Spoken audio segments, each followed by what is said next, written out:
Oh, it's springtime for Human Factors Cast in worldwide. It's episode 277. We're recording this live on March 23rd, 2023. Like I said, this is Human Factors Cast. I'm your host, Nick Roome. I'm joined today by Mr. Barry Kirby. Hello, good to see you. Well, welcome to our show tonight, everybody. We got some exciting topics to discuss, including the story tonight, which is on user stories and what they're good for, potentially how to improve upon them. We'll also be answering some questions from our community on topics like struggling to find UX research opportunities for beginners, quitting jobs, and the intersection of UX research and AI. So sit back, relax, let's get started. But before we do, we have an exciting announcement coming next week, and I'm really excited about it. Like, I'm so excited about it. This has been like, I'm not exaggerating when I say years in the making, but like recently just picked up traction. And it is very cool. It may or may not be another podcast announcement. It may or may not be with personalities you're familiar with. You may or may not want to tune in to the Human Factors and Ergonomics Society International Symposium on Human Factors and Ergonomics in Healthcare next week. That we might have an announcement for you there. So that's a little tease. I guess I can't get more specific than that right now, but Barry can. Barry can get more specific with what happened at 12:02 this week. So in 12:02 we had our episode with Jenny Radcliffe go live. So Jenny Radcliffe, the people hacker, the ethical burglar, gave us basically her insights into social engineering and pen testing or penetration testing. And really the big thing that she's doing is, normally when we talk about these sort of things, we believe that we're looking at sort of cyber and hacking and things like that. Whereas what she's doing is, as she describes it, hacking the people, not hacking the technology, and working out how to penetrate security systems. So she was really generous with her time and her thoughts. So that is now up there and well worth a listen. You may know Jenny as the other Human Factors podcast. If you look up Human Factors podcast, you get Human Factors Security. So she's right there. Barry, I know you've been looking forward to this one for a long time, so I'm glad you finally got to do it. Yes, it's been the longest bit of it was actually just plucking up the courage to message her and said, "Please come and talk on my podcast. You inspired me to do my podcast. Can you come and talk on my?" And she was very kind about it. Well, I'm glad she was kind about it. Looking forward to listening to that. I still haven't listened to that one. Sorry. That's disappointing. I know. But hopefully the episode isn't. Anyway, we got a story that we need to get to, so let's get to it.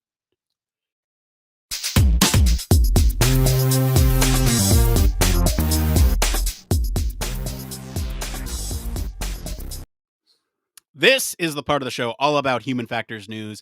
Barry, what is the story this week? So the story this week is, as a user, I don't want to. So user stories that were invented in around 1997, and they've become a ubiquitous tool for software teams attempting to focus on the value of their products. However, in many cases, task-oriented user stories have replaced the original formats, masking the lack of benefits by falsely justifying product features. So an example of this is, as a user, I want to reach a goal so that I can obtain a benefit. That is the traditional user story. But it's now morphed to, as a user, I want to do a task so I can use the tool. So task-oriented user stories do not differentiate between costs and benefit and don't show why users are willing to pay for these benefits. Fortunately, this can easily be remedied by inverting the stories. By recognizing the task is a cost and searching for a way for us to remove that cost, we can move the focus back to the benefit for the users. So we can optimize the product experience. Inverting the user story highlights that the feature idea is a hypothesis, invoking the question of whether users actually want to optimize their experience instead of assuming that they do. By identifying pain points through existing costs, software teams can innovate and differentiate their products from competitors more successfully. The original user story format is beneficial because it outlines the benefits that users may be willing to pay for, whilst task-oriented user stories reduce the focus on these benefits by replacing them with tasks and features that users will not necessarily find valuable. So, Nick, are you a forward-thinking kind of guy, or do you need to have your do you need to invert your user story to get meaning out of life? Look, so in some ways, this talk about unprofessional. I have my phone ringing off over here. This makes sense in some ways. Um, I love this from a UX perspective.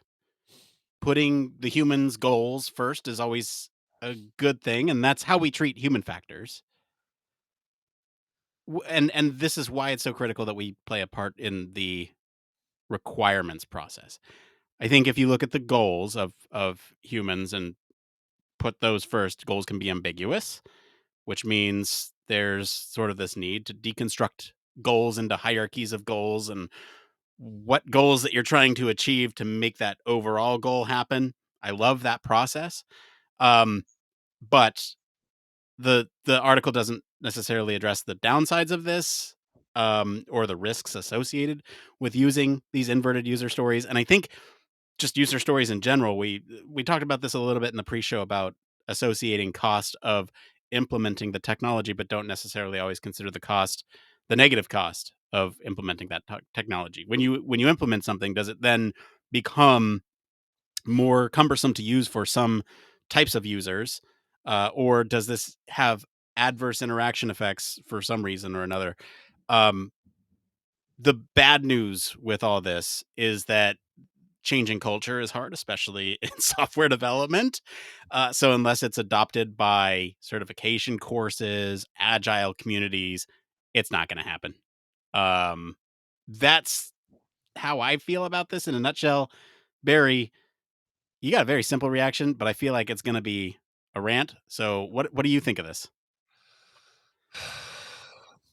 Oh my! So this is just really excuse making for adapting bad methodology. So the methodology when it was first instigated was, for me, was right. It was about turning around and saying, right, what is it I'm trying to achieve? What is it that my user, what is the benefit that they want to get? Okay. So then what's happened, and this is where we sort of assume that the UX is agile and UX is Scrum, because it's not. They're just things that really work well with each other. The agile and Scrum teams, because they're actually probably more dominated by software and systems type of folks, they've gone, I see what you're trying to do there, and doing that whole user wanting to reach a goal and obtain a benefit. So the benefit is being able to use the tool. Clearly, it is, isn't it? And to reach the goal, that's just a task, because reaching the goal is a task, and therefore the user wants to do a task. So you can sort of see how that has happened. But what it's meant is that we've that the this methodology has then been subsumed into an engineering paradigm rather than a human factors paradigm. So what we really should be doing is now pushing back really hard and saying, get your hands off our methodology, or if you're going to do it, use it properly. Um, because what we've done here now is turned around and said, okay, we see what you're doing there. We've seen that you've done the whole task thing and the tool thing. So if we invert that, so we have to do yet another process to get it back to pretty much to what we had or what we wanted in the first place, sort of. But even then, it's not quite right. And that means we're still going to have to do a load more work to work out what it is that the user wants to achieve and what the overall benefit they want to get. So I get why we're here. I get tools evolve, methodologies evolve. That's fine. But here we are now trying to develop more methodology in order to fix methodology that's gone wrong. And really, we should be stronger within our field to show a bit of leadership and say, hands off. That's me done. And I'm just going to leave now. If I had a mic, I'd drop it. I do have a mic. I can't drop it because it's on a boom arm. Okay, yeah. So this Sorry, Ray. is a like I feel better now. okay, good. I'm glad you feel better. I'm glad you got that out of your system. This is a UXy topic. It is. It's a good meaty topic actually, because what is really neat about it is it does show, because things do evolve. You know, life evolves, methodologies evolve, and if this is sort of put more of a positive spin on this now, if things have evolved so people are thinking about the user first, even if it's in the wrong way, there is advantage in being able to say, well, at least you're sort of halfway there, and this is maybe us meeting them halfway. So that's me slightly less ranty about it, but. Well, Um, yeah. So I think let's just take a step back. For anyone unfamiliar with the concept of what a user story is, they're common in software development. You see this in Scrum and Agile all the time, and the entire purpose of these things is to keep development teams moving and focused on um, basically providing additional features and functionality, that capability to customers. Um, when you look at user stories, they've become ubiquitous in software development. Like this is everywhere you go in software development, you see user stories. You're going to be hard pressed to not find a place that doesn't follow user stories in some way, shape, or form. The original user story format looks at sort of the benefits that a user might be willing to pay for when it comes to implementing this technology, and that's kind of what we're talking about when it comes to putting the user first. And with respect to this article, is it something that they're wanting because they're willing to pay for it, or is it something that they're wanting because they need it and its capability that they want? So we're looking fundamentally at two different types of user stories here in this article. At least there's the task oriented user stories, um, and those focus on the tasks that a user must do to get to their goals, which can sometimes lead to bad product decisions. And here's an example of how. So, if you have a goal that is an outcome of a task, it's not directly, you're not getting directly at the goal. You're saying, hopefully, that goal will be accomplished by that task. You're not saying, this is the goal that we're trying to solve, coming back, to the task. Though that's the inversion. Is if you put the goal, if you put that bigger thought about how this value might be, how users might be attracted to this value proposition, it's going to ultimately focus on that benefit to users and what their goals are. And so I think that is what we're looking at here. That's an overview. Did I miss anything? No, I don't think so. I think it is just that whole focus on, rather than saying, so we're focusing on the tool or the function rather than the outcome. Exactly. Um, and then because we have to flip this around. Um, so there's it works. I mean, the you can't argue with it. The article, when you read it, and I've recommend that people go and read the entire article, not just the bit I read out, but it's a well constructed argument. It's where um, it highlights why you make task oriented user stories. They can lead to bad product decisions, and it makes sense. It's the example I think is in there around the user wants to log on via the logon screen in order to be able to use the tool. And it's I don't like, want to well, have to. I don't want to have no, to log on. nobody wants to log on. No, you just want to go and be able to use the tool. And even when we talked about this at the dinner table pre-show, I sort of put out this example, and my wife immediately was going, "I don't want to use the logon screen." And it's like, wanting to use a secure password. Nobody wants to use a secure password because most people forget them. But it's a necessary evil in order to do it. Therefore, we sort of get ourselves into this thing of right, we have a logon screen. So if we invert that, then it's saying, right, in order to use the tool, I have to have a logon screen. So the user needs to interact with this logon screen. Um, so then you sort of say, well, okay, there's clearly a benefit of doing that, because without it, they can't get into the tool. But equally, you could say, in order to use a certain function, you need to have another screen in there, or to use a capability, you need to have another screen in there that might be really intrusive. You say, well, actually, that's not that amount of effort isn't worth doing it for that outcome. Right. Makes I sense. mean, you can say like a user would want to be secure when they're operating a piece of software, Hmm. right? They don't want. uh, I don't want anybody to access my account without me knowing. Therefore, we need security policies in place. The I think for me, the thing that is interesting about this application of user stories, when you say things like, as a user, I want to, especially when it comes to things like a logon screen. Hmm. And that's a very simplistic example, but those types of examples are everywhere throughout a software, no matter what thing you're working on. And what happens from a cultural standpoint internal to your organization is that you start to get others outside of the role of UX, product managers, developers, um, various other roles that recite those as if that is based on user research. Hmm. And it's not. Those are user stories written. And I think this is why I was saying that this is important that we get involved at the requirements process, because we need to define those requirements in a way that is going to result in user stories that are actually equivalent to what users want. Yeah. And it's tricky because when you write them based on what they want, then how do you address those situations where it's like, yeah, we need a secure password? Um, well, that becomes difficult. So that's the whole premise of this article, is that we rephrase how we talk about these things, and therefore we're thinking about the problem in a different way, where it's down to user needs instead of system requirements. Yeah. Yeah, it's effectively taking something that then exists and getting value out of it from a user centered perspective. Um, I mean, it's an interesting perspective. Do you think it applies to, we can use this inversion on every situation, every product?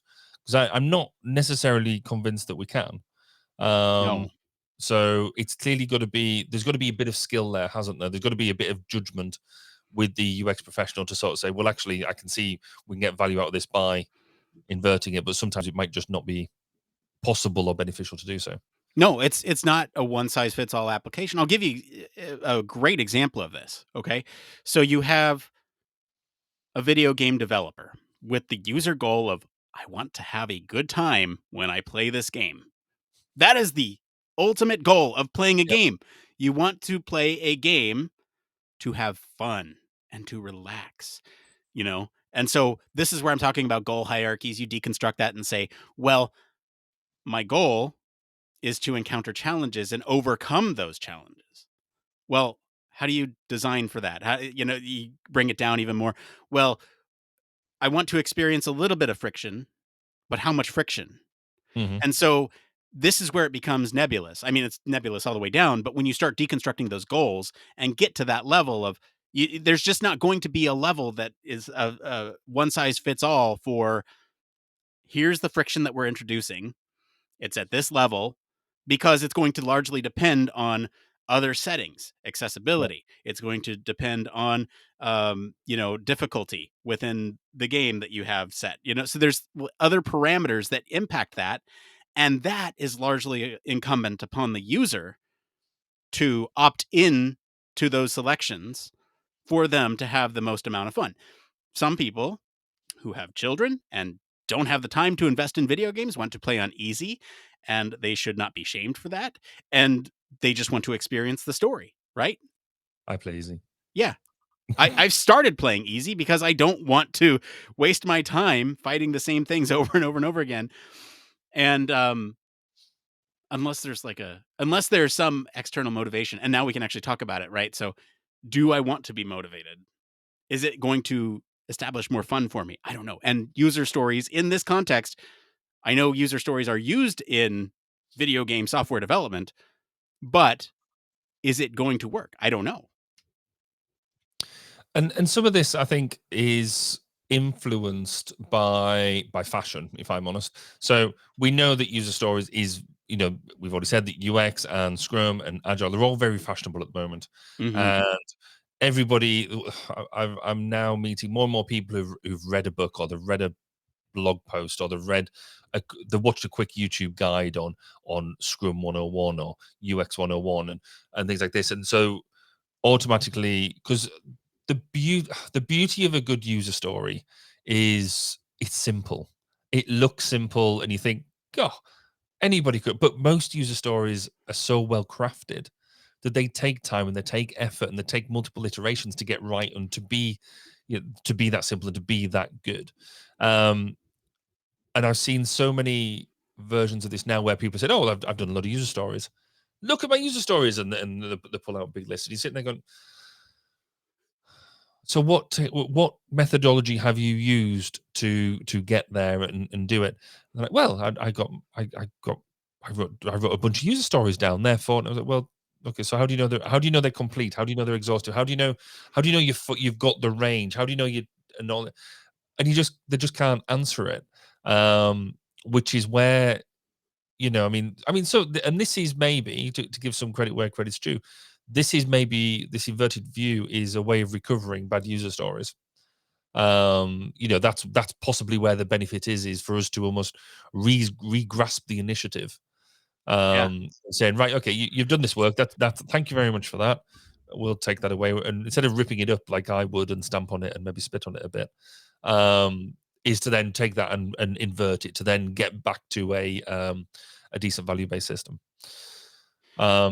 So I've asked ChatGPT to come up with some examples, and you can right away see the variation in those levels of detail and which ones are, I don't know, beautiful, like you were like you were describing. So let me just start with a high level one. Okay. Mhm. Overall, I want a travel booking website that is intuitive, user friendly, and efficient so that I can easily plan and book my travel without any hassle or stress. That is high level. That's not specific. Okay. But it is getting at a user goal. Almost, right?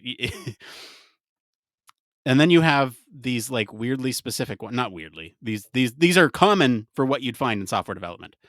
Um, as a user, I'd like to be able to enter my travel dates and destination into a search field on a travel booking website and then see a list of available flights with prices and schedules. I would like to be able to filter and sort the results by price, departure time, and airline so that I can quickly find the best option for my needs. You see what I'm talking about there? Yeah, yeah, yeah. But then, I It's mean, even this is where Chat GPT is potentially falling over as well, because you go back to that first one, which was relatively high level, and actually, and it may just be me, I would be going that one step back from that, because I don't, just because I'm going on holiday, I don't necessarily want to use a website to do it. I want to be able to book a holiday. Um, Now it happens to be that then your next level down is, okay, well, I've got websites, or I could do it by phone, but who does that by phone anymore? Who actually goes and visits a real travel agent? So we are making an assumption there to make it run forward. Um, or it could be there is a context there that I'm a website designer, but yeah, it is, and this is why it is, as I think it's as much of an art as it is a science, um, to be able to craft some of this stuff, because I think, having spent most of my time in sort of like in defense and safety critical type stuff, we tend to not steer clear of user stories, because I find them a very valuable tool. But you still then go and then drill down into, okay, I've got these stories. How do they make requirements? Which is not what you would do. Which is not really what they're made for. They're made for to be that whole bit where you don't actually need requirements. After that, the team then comes together and fulfills the user goal. But I do, even using this sort of approach in requirements definition, requirements articulation, they still are not something that are easy to do. It does take a certain level of skill and panache to be able to pull off some good requirements. Yeah, I mean, a good user story is focused on the user, and that's good. Like that, this is a net good thing that we are Mm. thinking about the user in software development. Like that is a net good thing, right? It focuses on the user and their needs, not goals. Um, it's also specific, so it talks about a specific thing that they're working on. These are hallmarks of good user stories. You also have a measurable component to it, making sure that you know when this condition is met, right? And so this could take the form of, as a user, I want to X so that I can Y. I will know this is complete when Z, and you have completion criteria, right? Um, Having them be concise is also good, and then also independent from each other to where you're not going to get overlap between them. They're specific enough to not have like this overlap between them, and I think that is uh is good, and it shouldn't be dependent on other stories to work. That's So just to, because we're putting news stories basically on trial here to a certain extent, okay. Yeah, let's do it. with both ways that we're looking at it. I guess at the moment, I go back to what I said earlier about there being fashionable and all that sort of stuff. Do we think that actually user stories are the be all and end all? What have they got weaknesses? Because we've used the log on screen. You talked about security earlier. Nobody is going to sit there and say, oh, "Well, I want I want a password protected system." Well, actually, because you don't, because that's never going to be a user story because you never want it. But what happens if there's if we is there such a thing as prioritizing user preference over things like your ethical considerations like privacy, security, social responsibility? Are they too focused, too short termist? Discuss. Discuss. Uh, I don't think they're the end all be all. Um, do I think that this inverted user story is the end all be all? No. I think ultimately having UX in charge and making all the shots is the end all be all when it comes to uh when we come to some of this. But ultimately what we're looking at here is they're useful for capturing those user needs and requirements, but there's a lot of drawbacks to them, which make them not good for the end all be all state, right? In a lot of cases, these things lack context. So they can provide some high level detail, some high level view of what's going on. They don't provide those details, especially around what a user wants to accomplish. So they might not provide that full context that you might get from things like user research, and it really does, like I was highlighting earlier, create that disconnect from what a user truly does want and what everybody on the team thinks they want because they're writing it in that format. And so that can impact user experience in a lot of ways, right? You also have um, sort of the scope of some of these. They're typically, like I mentioned, very focused on something, right? Like that example that I gave to you, which was I want to enter my travel dates into destination search field on a travel booking website, see a list of available flights, right? That is very specific. Mhm. And that specificity limits basically how how you approach a problem, just because you're writing it in that way, right? You also have this underlying bias towards the requirements because you're writing them towards the requirements. You're not writing them from the perspective of the user. You're writing them in that phrase as a user. I want to, but they are biased. They are towards those requirements and not necessarily biased towards the user, which is not right.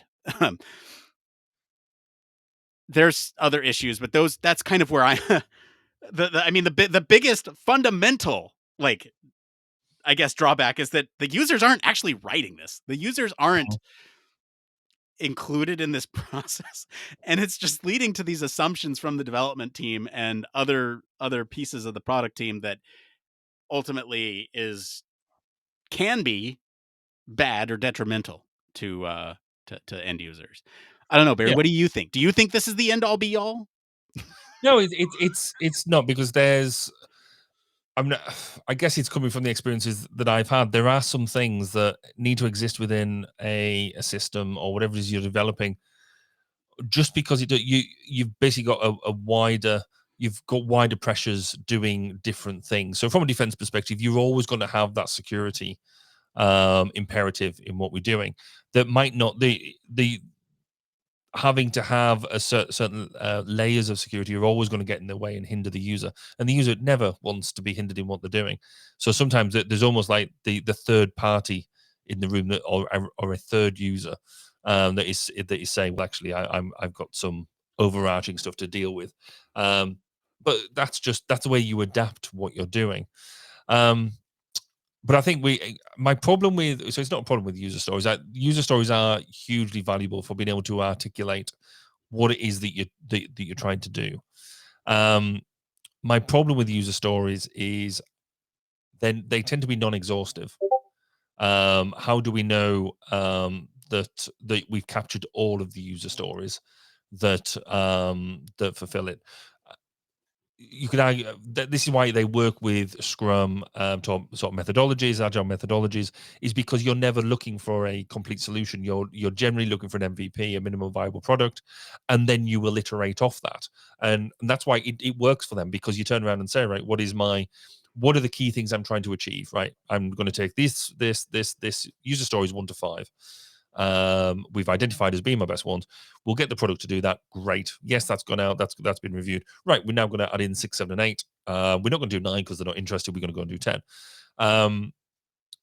That doesn't work for every type of system. If you have a system that needs to be 100% system, it needs to work from the off. It can't afford not to have some of these functions in.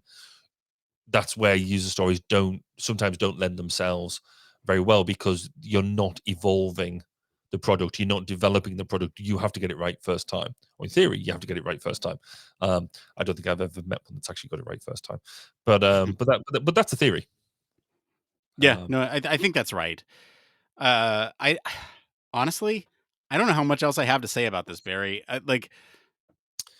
Just the way that we capture information and user needs and goals is broken, and there's better ways to do it. It depends on a lot of different factors, and humans are not one of them.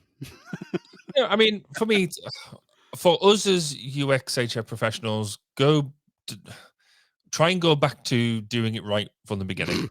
Get it right first time. Look at the user benefits rather than do that. But I've got some sympathy, having ranted against it, about this. This could feel like it's not ideal, but I'm trying to rescue the situation. It's a tool. Inverting these task-oriented tools, I could be saving the situation, but you're not, because it goes back to what you've just said, that what you're doing is you're inverting something that hasn't come from the user. It's come from the engineering team who want to develop a certain type of system. So it's got that bias, and the user hasn't been anywhere near it. Therefore, it feels like you're trying to save something, and it feels like you might have saved it, but you haven't really. You've given everybody a bit of a get out clause, and it's not quite. I don't think it hits the spot, personally. For me, some of the final thoughts I have on this is the correct way to word user stories as they exist today. As a product owner, I want the user to Yeah. right. So like ultimately that's what's going on is you have these development teams and product owners who are guiding the product, and that's what their role is, but that is how they should be written to convey the truth. Because then but no one wants to say that they are the ones that are anyway. What I'm trying to get at here is that's how you fix it to be more accurate. To get it to be more useful is a different conversation. And I see the inversion as one potential stepping stone to get to that ultimate point of nirvana, where the user is like front and center, always coming first, never driven by external factors going on, right? It's all about the user and not money, but that's not going to happen anytime soon. Barry, any other final thoughts on this one? Do you know how I solve all of this? By making sure that your Scrum lead, the lead, is a human factors professional. And generally, if your Scrum Master is an HF person, they will generally make this work properly. I just find that HF people make the best Scrum Masters. I'm biased in that, but I would say that's right. So, all right. Well, thank you to our friends over at the UX Collective, and thank you to our patrons and everyone else for voting on our news story this week. If you want to follow along, we do post links to the original articles on our weekly roundups and our blog. You can also join us in Discord for more discussion on these stories and much more. We're going to take a quick break, and then we'll be back to see what's going on in the human factors community right after this. Are you tired of boring lectures and textbooks on human factors and UX? Well, grab your headphones and get ready for a wild ride with the Human Factors Minute podcast. Each minute is like a mini crash course packed with valuable insights and information on various organizations, conferences, usability methods, theories, models, certifications, tools, and much more. We'll take you on a journey through the fascinating world of human factors, from the ancient history to the latest trends and developments. Listen in as we explore the field and discover new ways to enhance the user experience. From the Think Aloud protocol to the critical incident technique, focus groups, iterative design, we'll make sure that you're the smartest person in the room. Tune in on the 10th, the 20th, and the last day of every month for a new and interesting tidbit related to human factors. Don't miss out on the Human Factors Minute podcast, your ultimate source for all things human factors. Human Factors Cast brings you the best in human factors news, interviews, conference coverage, and overall fun conversations into each and every episode we produce. But we can't do it without you. The Human Factors Cast network is 100% listener supported. All the funds that go into running the show come from our listeners. Our patrons are our priority, and we want to ensure we're giving back to you for supporting us. Pledges start at just $1 per month and include rewards like access to our weekly Q&As with the hosts, personalized professional reviews, and Human Factors Minute, a Patreon-only weekly podcast where the hosts break down unique, obscure, and interesting human factors topics in just 1 minute. Patreon rewards are always evolving, so stop by patreon.com/humanfactorscast to see what support level may be right for you. Thank you, and remember, it depends.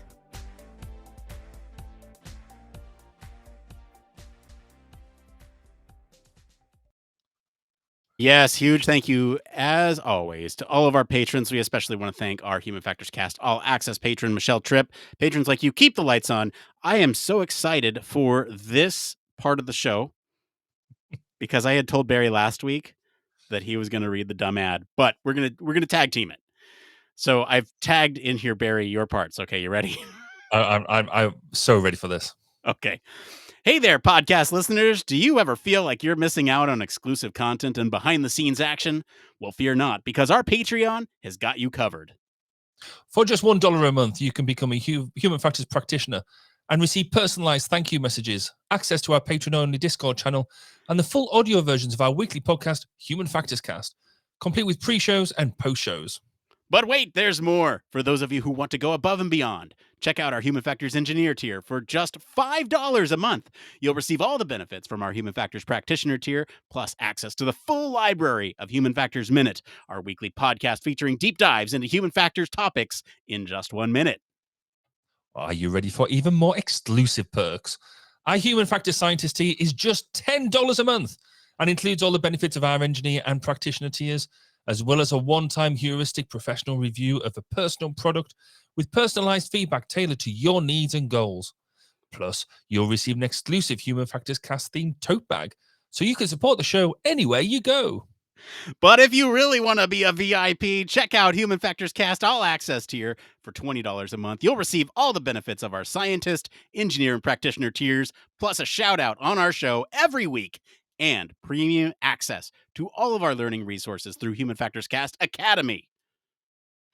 And for those of you who want the ultimate Human Factors Cast experience, become a Human Factors Cast VIP for $50 a month. You'll receive all the benefits of all access, Scientist, Engineer, and Practitioner tiers, plus the opportunity to choose any topic you'd like and host a Human Factors Cast roundtable, your own roundtable discussion, but with podcast show with Nick Roome and Barry Kirby. But wait, there's more! If you're a company, organization, or consultant agency looking to reach thousands of human factors, psychology, and design professionals, become a show sponsor for $500 a month.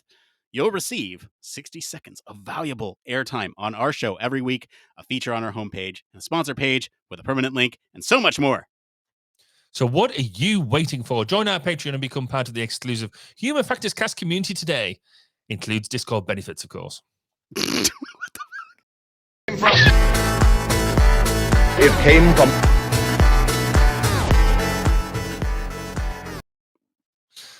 What was that last little thing there? That was so weird. It's like, we don't write these. We just have fun with them. We have fun with them. Let's switch gears, get to It Came From. This is where we look all over the internet to bring you topics that the community, the Human Factors UX community, is talking about. If you find any of these answers useful, wherever you're at, give us a like to help other people find this content. First one up tonight is by Lauren550 on the UX Research subreddit. They are saying they're struggling to find UX research opportunities for beginners. They write, I'm graduating soon and have a hard time finding entry-level job openings in UX research. Even with my internship experience, most jobs require more years of experience. Advice for finding UX research opportunities as a beginner? Any tips or suggestions would be helpful. Barry, what do you got? So I opened this out to the family tonight, and so we're going to get 4 for the price of 1. How cool is that? So Amanda says, just keep trying. Obviously, entry-level job positions are really, really hard to get in no matter what the field is, UX research or across the board. Build that portfolio and get volunteer work. Build your experience up from there. Holly says, try harder. Leo says, good luck. But from me, really, I think, as I said, UX in of itself is still a fairly new field in many ways. And UX research is a subset of that. So I think that is a fairly specific role you're trying to look for. And so if you're struggling, don't be afraid of looking slightly broader. So there is, look into design work, look into other things that are either analogous to or linked to, just to broaden your experiences a bit. And your first job might not be that golden UXR job, but you might want to find something that you can hop into with it. But fundamentally, there isn't necessarily that job out there with your name on it. There isn't they're not necessarily out there. So yeah, bit of flexibility. Nick, what do you think? So this is actually the number one thing that my mentees struggle with is finding work. And this is a large problem. I could talk about the state of the job market right now as a whole and talk about why that is, but I'm not going to do that. I'm going to try to focus on some actionable feedback.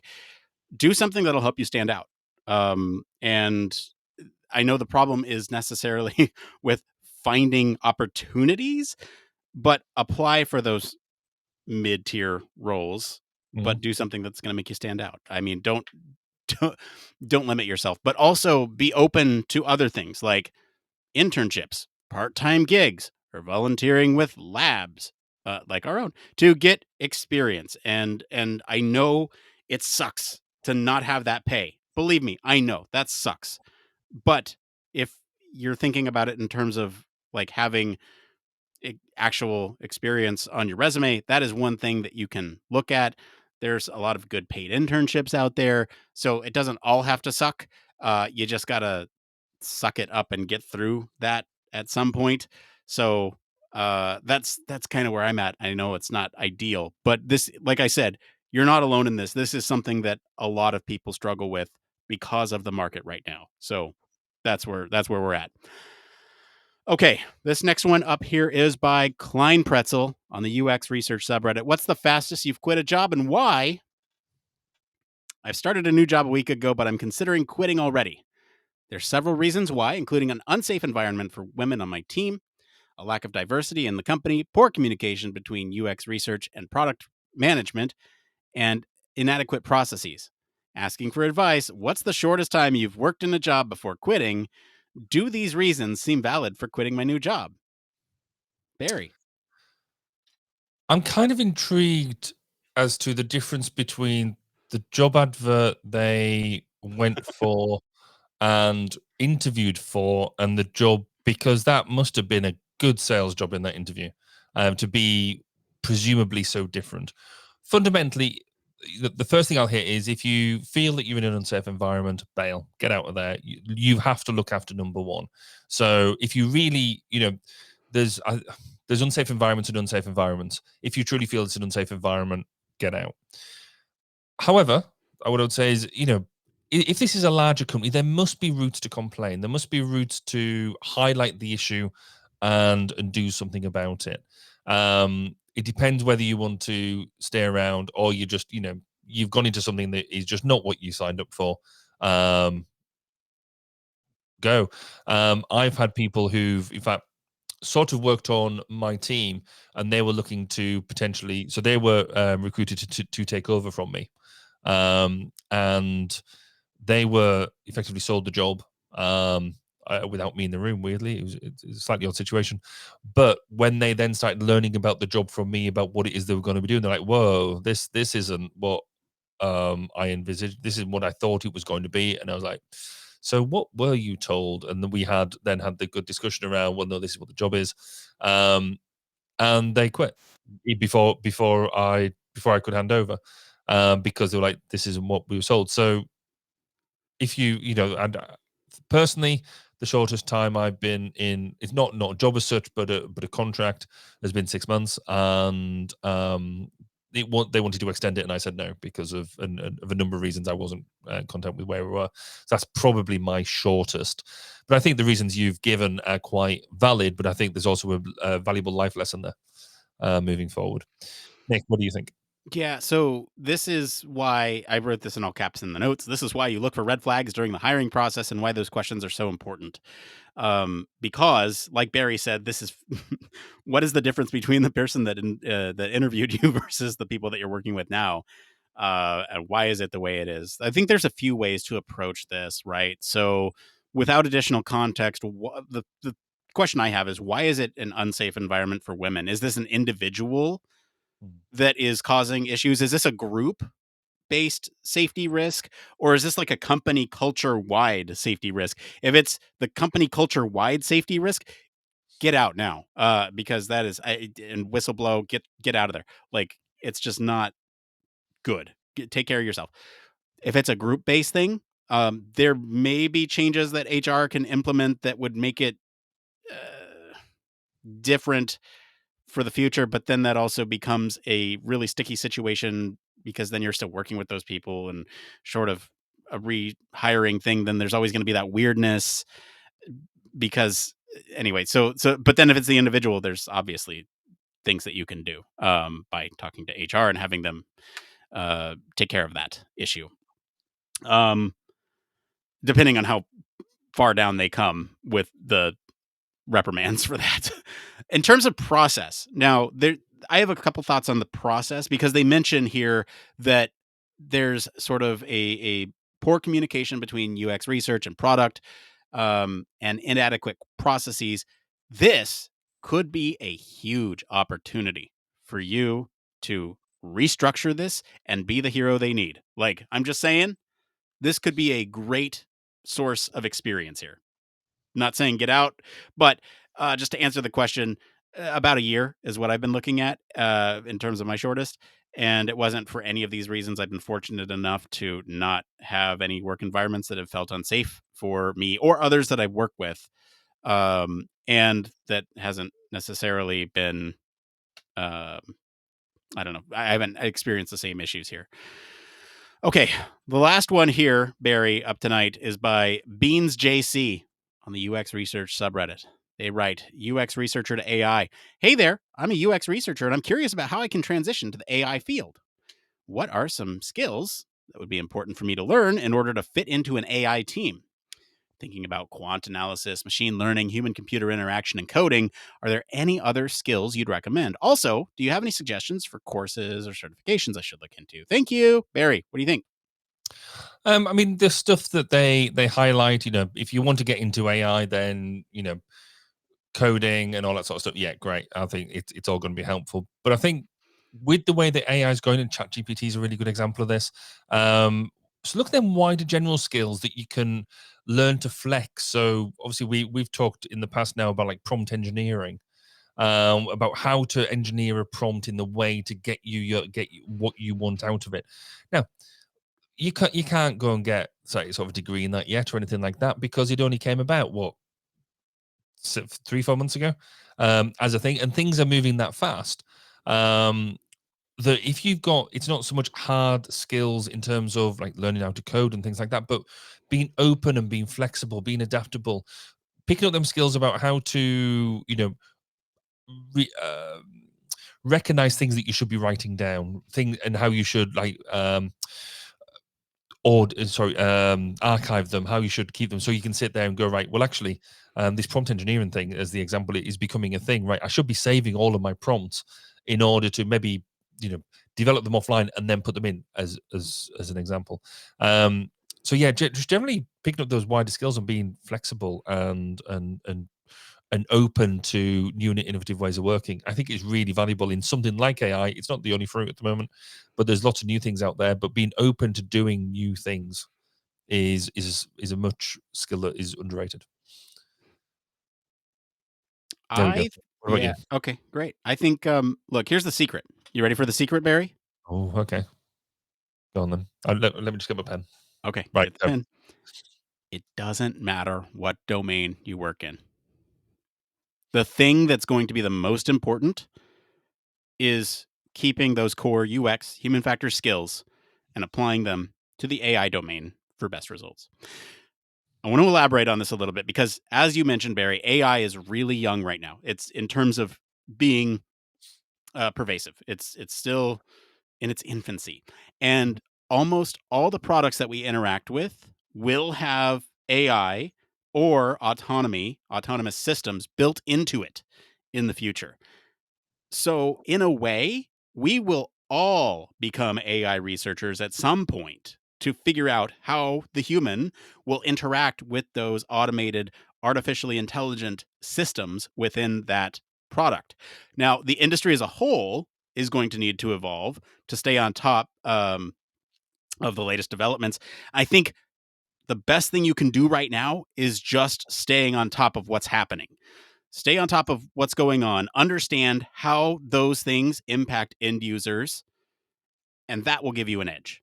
So follow AI news sources, and like there's some really cool stuff going on right now, so pay attention. Okay, Barry, it's time for your favorite part of the show. It's one more thing, where we have just one more thing. Baby, I see baby in the notes. What is baby? Baby is awards, baby. Yeah, there you go.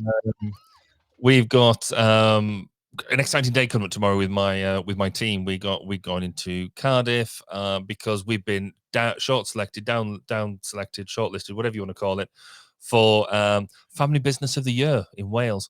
So I'm very excited about that. It's going to be an afternoon out. I get to take most of my team out with me, and we get to go to a bit of a glitzy afternoon bash, couple of drinks maybe, and see if we win something. So that's going to be tomorrow's fun. So quite excited. What about you? What's your one more thing? I just awkwardly realized that it almost sounded like I was calling you baby. So I just That's fun. We're getting quite hey, close baby. now. It's fine. What's up, baby? All right, let's. All right. So I actually have pictures to show with my one more thing, and this is left over from the pre-show, so ignore the spacesuit. But I recently did AI headshots because everyone's doing these. These are fun. I posted these. So if you're listening only, go look at them in our Discord. They're posted in the random channel, but I do want to just show a couple of these while we're streaming here because these are what I call the yikes, YAIKES, yikes. Like these ones are pretty bad. So I'm just going to get out of the way here. And I showed some of these during the pre-show, but the thing with this one is the teeth. That one's fun. And I guess the thing that surprised me the most about these was that some of them actually turned out pretty okay. And like I got a new LinkedIn profile picture out of it. So there's obviously some things that are going on behind the scenes that I was just impressed with some of the technology, but also like, how is this so variable in the product that is coming back? Because you get great shots, and then you get shots like that first one I showed, where it's just like the worst, and look nothing like me. Or I guess there's like some resemblance, but like, what's going on with these eyes and teeth? I don't know. There's just still some uncanniness to it that I think needs to be figured out before. I don't know. It was cheap and fun. So if you want to figure it out and see the results that I had, go take a look in the Discord. Barry, I think you're going to do that, right? Yeah. Oh, true. Right, I am. You need to post your results too. All right. Yes, I think we all need to. That Yeah. sounds like quite good fun. I think so. Well, you know what? It's that time, everyone. That's it for today, everyone. If you liked our show and enjoyed some of the discussion about designing for humans, just generally, I'll encourage you to go listen to and be reminded of the fact that we have 8 billion humans to design for now. That's episode 256. That's a good listen. Comment wherever you're listening with what you think of the story this week for more in-depth discussion. You can always join us on our Discord community. Visit our official website, sign up for our newsletter, stay up to date with all the latest human factors news. If you like what you hear, you want to support the show, there's a few ways that you can do that. One, this is free for you to do. Just go to your nearest review site, wherever you're listening, and just leave us a 5-star review. That really helps the show, and that's free for you to do. Two, tell your friends about us. That word of mouth is the number one reason we grow. And three, if you have financial means to do so, just $1 gets you into the door and gets you access to things like our pre-show and post-show. You can come on in here, hop on, hijack the show, tell us about your thoughts. There's plenty of other Patreon benefits, as we mentioned in that ad. As always, links to all of our socials and our website are in the description of this episode. Mr. Barry Kirby, thank you for being on the show today. Where can our listeners go and find you if they want to talk about how to write a bad user story? I'm all over bad user stories. So if you want to come and discuss that, find me on social media at Baz_K. If you want to come listen to some interviews with human factors professionals or people who are just generally really influential in the human factors world, then come and find me on 1202 The Human Factors Podcast at 1202podcast.com. As for me, I've been your host, Nick Roome. You can find me on our Discord and across social media at Nick_Roome. Thanks again for tuning into Human Factors Cast. Until next time, it depends.